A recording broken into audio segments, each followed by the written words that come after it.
اچھا علم کا فتنہ یہ ہے کہ انسان علم کہاں سے لیتا ہے, کن لوگوں سے لیتا ہے, کن کی صحبت اختیار کرتا ہے, اور وہ جو علم ہے کہیں علم کے اندر وہ اپنے آپ کو بہت پھنے خانہ سمجھنا شروع کرتے ہیں. یعنی کہ وہ جب علم تھوڑا بہت اس کے پاس آتا ہے کہیں وہ یہ نہ سمجھے کہ میرے اوپر کوئی نہیں ہے علم والا, میں سب سے اوپر ہوں علم کے اندر.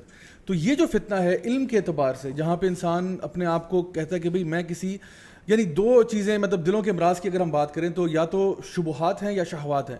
تو شہوت جو ہے نا اس کے بارے میں علماء کہتے ہیں کہ جی شہوت سے انسان پھر باہر آ سکتا ہے, کیونکہ انسان کو پتہ ہے میں غلط کام کر رہا ہوں, کوئی فحش کام ہے, کوئی گندا کام ہے, تو دل اس کا ملامت کرتا رہتا ہے کہ یار تم یہ غلط کر رہے ہو, تو وہ کہیں نہ کہیں ہو سکتا ہے توبہ کر لے.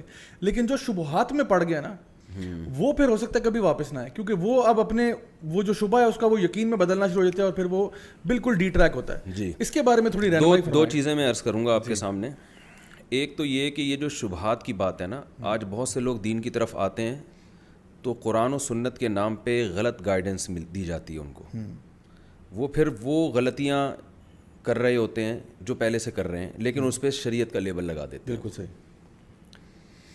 یہ سورہ ناس جو نازل ہوئی ہے, من شر الوسواس الخناس الذی یوسوس فی صدور الناس من الجنۃ والناس, اے اللہ میں وسوسے ڈالنے والوں سے پناہ مانگتا ہوں جو جنات میں سے بھی ہیں انسانوں میں سے بھی. جنات تو شیاطین ہیں اور انسان بھی وسوسے ڈالتے ہیں, ہر چیز میں شبہ پیدا کر دیتے ہیں. آپ دیکھیں آج بہت سے اسکالرز ایسے ہیں, جب آپ ان کی اسپیچز سنیں آپ کو ہر چیز میں شک ہو جائے گا کہ یار یہ ساری امت ابھی تک گھاس کھا رہی تھی, یہ جتنے بڑے بڑے ائمہ تھے, محدثین تھے, ان کو تو کچھ پتہ ہی نہیں تھا. دین تو انہوں نے سیکھا ہے آ جا کے. ہر چیز میں جو 1400 سال سے امت میں ایک اتفاقی چیزیں چلی آ رہی ہیں, حدیثوں کے ریفرنس, کچھ ترجمے, کچھ وہ چند ایک چیزیں ملا کے وہ ایسے پیش کرتے ہیں لوگوں کے سامنے کہ لوگ سمجھتے ہیں اصل اب 15ویں صدی میں اصل اسلام اب آیا ہے. 1400 سال سے تو یہ غلط چیز کو لوگ فالو کر رہے تھے. تو یہ فالٹ ہو کہاں سے رہا ہے؟ دیکھیں ایک اصولی چیز ہے, قرآن مجید کے الفاظ ہیں کہ جب بھی کوئی خبر آیا کرے تمہارے پاس تو اللہ رسول کی طرف لوٹاؤ, وَأُولِي الْأَمْرِ مِنْكُمْ, جو تم میں اس چیز کے اہل ہیں ان کی طرف لوٹاؤ. تو کوئی بھی جب کسی چیز کا اہل ہوگا نا تو خبر اس کی طرف لوٹائی جائے گی, ڈائریکٹ اس خبر پہ عمل نہیں کیا جائے گا. تو یہ قرآن و حدیث کی بھی خبریں یا فتویٰ ہے, یہ بھی خبر ہے. یہ طے شدہ اصول ہیں پوری دنیا میں کہ جب بھی کسی چیز میں کوئی رائے قائم کرنی ہو تو اس کے ماہرین کا اعتبار ہوگا. دیکھیں میڈیکل سائنس میں چائلڈ کے الگ اسپیشلسٹ ہوتے ہیں, شوگر کے الگ اسپیشلسٹ ہوتے ہیں. تو وہاں تو ہم یہ سب چیزیں مانتے ہیں کہ یار ایک عام جنرل فزیشین کے بجائے ہم شوگر کی بیماری میں ایک عام فزیشین کو بھی لفٹ نہیں کراتے, بلکہ شوگر کے اسپیشلسٹ کے پاس کوشش کرتے ہیں جانے کی. بچوں کے معاملے میں ایک گلی محلے کے ڈاکٹر کے بجائے ہم کوشش کرتے ہیں یار اسپیشلسٹ کے پاس جائیں. لیکن دین کے معاملے میں ہم یہ بھی نہیں دیکھ رہے کہ یہ ڈاکٹر یہ اسکالر بھی ہے یا نہیں ہے, صحیح, یہ بھی نہیں دیکھ. اسپیشلسٹ ہونا تو بہت دور کی بات ہے.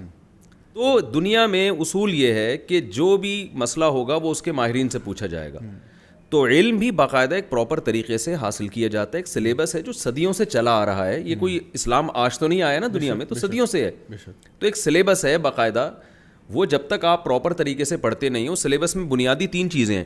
نمبر 1, آپ کو عربی گرامر پہ عبور ہونا چاہیے, کیونکہ یہ اردو میں نہیں آیا اسلام, یہ عربی میں آیا ہے. ہمارے یہاں بہت سے بڑے بڑے اسکالر ہیں, ان کو عربی کی الف بے بھی نہیں پتہ, لیکن آپ ان کے سبسکرائبر ملینز میں دیکھیں گے اور وہ قرآن و سنت پہ فتوے دے رہے ہیں, حالانکہ ان کو یہ بھی نہیں پتا کہ یہ حدیث کا ترجمہ جو ہوا ہے یہ صحیح ہوا کہ نہیں ہوا.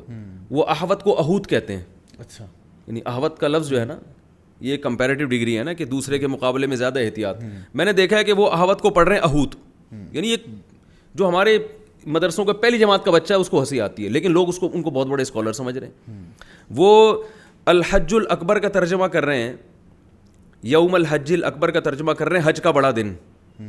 حالانکہ جو گرامر جو بیس یعنی گرامر کی بیسک معلومات بھی جس کے پاس ہیں اس کو پتہ ہے یہ موصوف صفتیں ہیں, یہ مضاف نہیں ہے کہ حج کا بڑا دن اس کا مطلب ہے بڑا حج.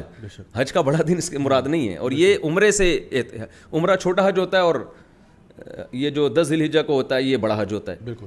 تو جن میں اتنی معلومات بھی نہیں ہے وہ بڑے بڑے اسکالر بنے ہوئے ہیں. میں عرض کر رہا تھا سب سے پہلے عربی گرامر ہے جو اسلامک یونیورسٹیوں میں یا دینی مدارس میں پڑھائی جاتی ہے. آپ کو دینی مدارس سے نفرت ہے تو کوئی بات نہیں, آپ یار اسلام آباد میں اسلامک یونیورسٹی سے علم حاصل کرو پراپر طریقے سے, وہاں پڑھ لو. اگر آپ کو اس گیٹ اپ میں لوگ اچھے نہیں لگتے آپ کو, ٹھیک ہے نا, لیکن ایک پراپر ایک سلیبس ہونا چاہیے, ایک نصاب ہونا چاہیے. تو سب سے پہلے عربی گرامر ہے. اس کے بعد عربی ادب میں مہارت کے عربی زبان پہ کچھ عبور حاصل ہو. وہ عربی نہیں جو آج بولی جا رہی ہے, وہ عربی جو 1400 سال پہلے تھی. اس کے بعد اس کو حدیث میں عبور حاصل ہو.